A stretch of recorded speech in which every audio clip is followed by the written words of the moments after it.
Tudo bem, pessoal? Vamos agora para o nosso quarto vídeo, hein? Tá passando rápido, o quarto vídeo já que eu tô fazendo para vocês. Hoje nós iremos falar sobre sujeito, né? Na verdade, termos essenciais da oração, o bicho agora vai começar a pegar. Agora começa de fato a análise sintática. Hoje ainda mais simples, porque é um conteúdo que nós já falamos um pouquinho sobre, mas eu vou explicar como se nós nunca tivéssemos visto, certo? Antes de começar a explicação, vamos lá, organizem a apostila, os exercícios, na verdade, e conteúdo estão na página 26 a 28, nós iremos falar sobre sujeito. Vai aqui agora a segunda dica. Se na aula passada, na semana passada, eu falei sobre a importância de termos um horário para fazermos as lições e um ambiente para colocarmos, né, nossa apostila, nosso caderno, escolher um lugar que vocês consigam focar, hoje a minha dica vai relacionada a anotações. Antigamente nós fazíamos nossas anotações na agenda, marcávamos as lições de casa, os trabalhos. É importantíssimo que vocês continuem tendo um local de registro, ou na agenda, ou um calendário onde vocês possam marcar como nós tínhamos na nossa sala, para que vocês não se percam. Às vezes a Prosílvia passa uma lição de casa, vai lá, marca a lição que a Prosílvia passou. A Profernanda dá um trabalho, vai lá e marca para que dia que é para entregar o trabalho. Assim vocês não vão se perder, certo? Vamos lá. Primeiro, o que é o sujeito? O sujeito, nós vamos analisar uma frase, tá? Vamos analisar uma frase e nós vamos começar com o período simples. Por quê? Período simples é aquela parte da frase, aquela frase que tem somente um verbo. Nós vamos analisar primeiro, ou hoje, né, o sujeito. O que vem a ser o sujeito? É aquela parte que mostra quem fez a ação ou quem está sendo caracterizado. Então, quando eu falo assim, o Uriel foi ao mercado. Quem foi ao mercado? Uriel. O Uriel é o sujeito. A Júlia e a Maria estão falantes, estão reclamonas. Quem está reclamona? Na verdade, quem estão? Né? Eu sempre pergunto para o verbo quem está fazendo a ação ou quem está sendo caracterizado. Né? Quem está reclamando? Ah, a Júlia e a Maria. Então esse é o sujeito. Nós vamos ter, olha, 5 tipos de sujeito. Sujeito simples, sujeito composto, sujeito desinencial. Esse tem mais de um nome, tá, gente? O sujeito desinencial também se chama oculto e elíptico. Sujeito indeterminado e sujeito inexistente. Vocês vão perceber que na apostila os nomes são diferenciados. Aparece sujeito determinado simples, sujeito determinado composto, sujeito determinado elíptico, né? Que é o desinencial. E aí aparece o sujeito indeterminado ou oração sem sujeito. Durante a explicação de cada um deles, eu vou explicar um pouquinho melhor. Primeiro, o que vem a ser um sujeito simples? O sujeito simples é quando quem faz a ação ou quem é caracterizado tem somente um núcleo significativo. Como assim? Olha, aquela bela moça foi ao mercado. Opa! Pergunto sempre pro verbo quem fez a ação. Quem foi ao mercado? Aquela bela moça. De fato, quem fez a ação é a palavra moça. É o que nós vamos chamar de núcleo do sujeito. Se eu tenho somente um núcleo, somente uma pessoa, um objeto, né, um elemento que fez a ação, esse sujeito é simples. Estando ele no singular ou estando ele no plural. Isso não modifica a nossa classificação. As meninas estão cansadas. Aí eu pergunto pro verbo. O verbo é estão. Quem está? As meninas. Quem de fato está? Meninas, né? Ah, professora, eu só tenho que grifar o núcleo significativo para mostrar quem é o sujeito? Não. Eu preciso saber quem de fato fez a ação, porque quando tem somente um núcleo, o sujeito é simples. Mas toda a parte da frase que mostra que está relacionada com quem fez a ação ou está sendo caracterizada é classificado como sujeito. A escola está pronta para as aulas, é verdade, nós todos os professores estamos ansiosos para poder voltar, sair da quarentena, assim como vocês, né? Quem está pronto para as aulas?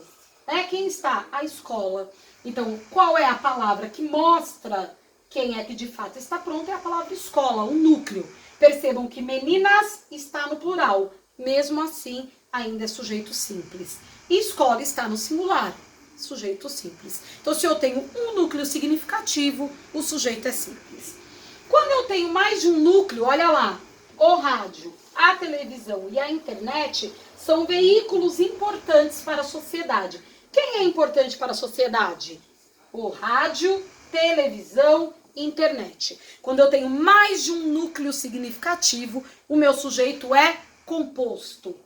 As meninas e os meninos estão cansados. O que eu fiz aqui? Eu transformei uma frase de período simples em uma frase com período composto. Eu coloquei mais um núcleo significativo. Então, se aqui são somente as meninas, aqui são as meninas e os meninos. Eu tenho mais de um núcleo, por isso eu vou chamar de sujeito composto. Porque na apostila aparece escrito sujeito determinado composto, sujeito determinado simples? Porque o sujeito está escrito, ele está determinado na frase. Eu sei quem fez a ação, eu sei quem está sendo caracterizado, por isso o termo determinado, né? Continuando. Sujeito desinencial, oculto ou elíptico. Eu prefiro que a gente, né, nomeie como desinencial. Há alguns anos atrás, o mais comum era o oculto, tá? Ai, Pro, mas se eu colocar lá numa atividade complementar, lá na frente numa prova, eu vou errar se eu escrever um dos outros? Não, eu considero os três. O que vem a ser o sujeito desinencial? Ele também se chama sujeito determinado. Por quê? Porque o verbo determina quem fez a ação. Não está escrito, tá, gente? Toda frase é predicado. O que não é sujeito na frase nós chamamos de predicado, né? Toda frase é um predicado. Mas quando eu leio, eu sei quem fez a ação. Vamos ver? Fomos ao mercado. Quem foi ao mercado? Eu sempre pergunto pro verbo para saber quem é o sujeito. Eu sei quem foi ao mercado. Nós fomos ao mercado. E se a resposta é nós, o sujeito é desinencial. Estou cansada. Quem está cansada? Eu. Eu sei quem fez a ação. Todas as vezes que eu pergunto para o verbo, pois não está escrito quem fez a ação ou está sendo caracterizado, e a resposta é eu, tu, nós, vós, né? Eu vou ter aqui um sujeito desinencial. Não é para escrever embaixo do verbo, tá, gente? Pode colocar numa outra linha. Vamos ter o sujeito indeterminado. O sujeito indeterminado, eu não conheço quem fez a ação.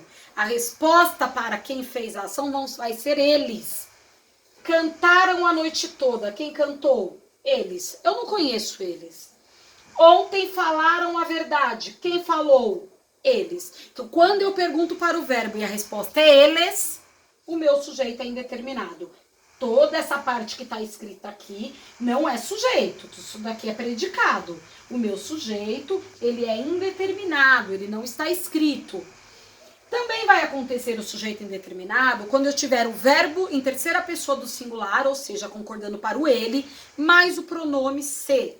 Então, inovou-se, se ouve, ouve-se. Quem inovou? Eu não conheço ele, inovou. Quem é ele? Eu não sei.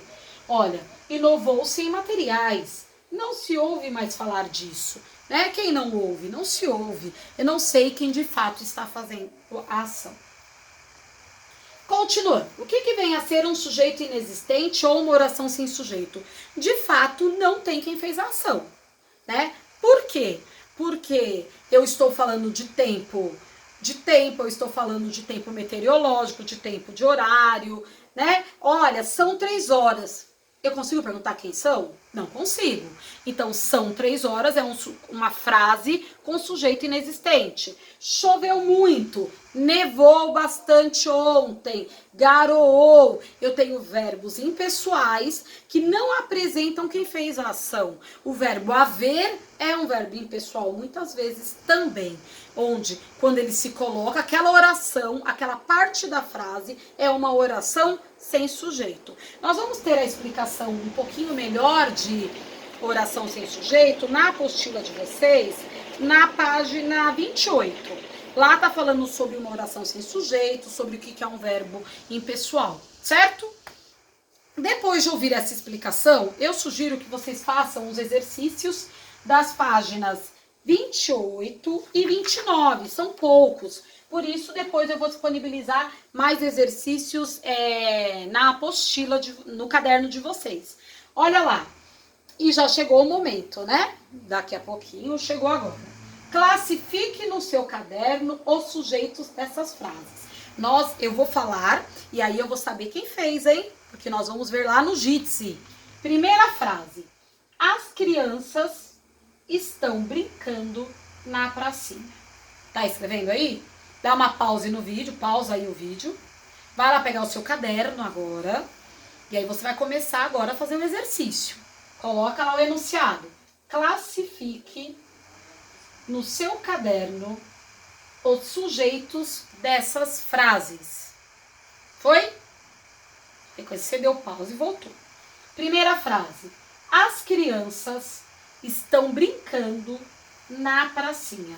Como que você vai fazer para classificar o sujeito? Você vai localizar o verbo e vai perguntar para o verbo quem fez a ação. As crianças estão brincando na pracinha. Quem está brincando? Ah, as crianças, já achou o sujeito, né? E aí você localiza, tem um núcleo significativo? Tem mais de um? O sujeito está escrito, não está escrito? E aí você vê a classificação. Roubaram meu carro ontem. Foi? Coloca lá 2 ou coloca B, você que sabe. Roubaram meu carro ontem. Quem roubou? Eles roubaram. Então o sujeito não tá escrito, hein, ó. Não pode ser sujeito simples, porque o eles não está escrito. Pais, professores e alunos reuniram-se na escola no início do ano letivo. Pais, professores e alunos reuniram-se na escola no início do ano letivo. E aí eu pergunto, quem se reuniu? Pais, professores e alunos. Esse é o sujeito. Tem um núcleo significativo? Tem mais de um núcleo? Como ele se classifica? Dá uma olhadinha na apostila, na explicação, volta o vídeo. Como estudaremos para a prova sem os livros? Qual é o verbo da frase? Estudaremos. Como estudaremos? Não está escrito, mas quem vai estudar somos nós. Certo? Então, quando você não tem escrito sujeito, mas a resposta é nós, o sujeito vai lá e classifica o seu sujeito. Certo? Aí eu coloquei aqui agora, para continuar a explicação, vamos classificar o sujeito dessa charge, né? Eu tenho aqui uma televisão, eu não sei se vocês estão conseguindo visualizar muito bem, porque a imagem ela é clara e sempre quando ela é clara, estoura um pouco no vídeo de vocês. Eu peguei uma charge sobre o coronavírus. Tem uma televisão, tem um homem sentado no sofá, uma mulher atrás dele, e o homem fala, o noticiário está 100% infectado. Isso, o que ele está querendo dizer? Que só se fala sobre coronavírus, por isso está totalmente infectado. Não tem outro assunto, tudo é coronavírus. Quando eu falo, o noticiário está 100% infectado, quem está 100% infectado? O noticiário. Qual é o tipo de sujeito? Eu vou perguntar para vocês lá no Jitsi durante a correção dos exercícios de gramática. Um beijo para vocês. Façam agora os exercícios das páginas 28 e 29 e depois nós voltaremos a nos encontrar e falar sobre a classificação dos termos essenciais da oração.